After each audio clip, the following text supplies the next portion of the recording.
बिस्मिल्लाहिर्रहमानिर्रहीम। नाज़रीन मोहतरम, आप मुलाहिज़ा कर रहे हैं मेरा यूट्यूब चैनल जिसका नाम है नून से नेकी।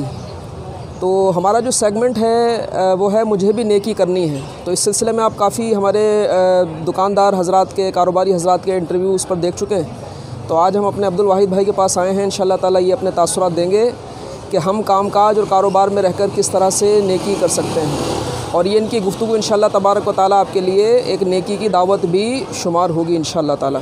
तो आइए अब्दुल वाहिद भाई की तरफ चलते हैं। नाज़रीन मोहतरम, आगे चलने से पहले आपसे गुजारिश है कि चैनल को सब्सक्राइब कर लीजिए, ये बिल्कुल फ्री है। इसके अलावा लाइक कीजिए, इसको शेयर कीजिए, इंशाअल्लाह आप भी नेकी की दावत में शरीक हों।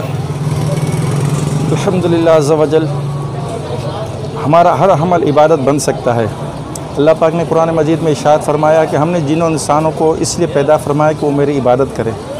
अब इबादत का मकसद ये नहीं और नेकी करने का मकसद ये नहीं कि हम सिर्फ मस्जिद में मुसल्ला बिछा कर बैठ जाएं और अल्लाह अल्लाह करते रहें, बल्कि हम अपने ज़िंदगी के हर अमल को, हर काम को इबादत में शुमार कर सकते हैं, जबकि हम इंशाअल्लाह सरकार दो आलम सल्लल्लाहु ताला अलैहि वसल्लम की सुन्नतों पर अमल करें। जैसे मैं यहाँ पर कारोबार कर रहा हूँ अल्हम्दुलिल्लाह अज़्ज़ा वजल, तो ये है कि कारोबार करना ये अंबिया कराम अलैहिस्सलाम की सुन्नत मुबारका है। तो इंशाअल्लाह हम सुन्नत के मुताबिक हर अमल करेंगे, इबादत करेंगे और बुराई से बचेंगे और ईमानदारी के साथ काम करेंगे, तो इंशाअल्लाह हमारा ये अमल भी इबादत में शुमार होगा और कारोबार भी इंशाअल्लाह हमारा नेकी में शुमार होगा।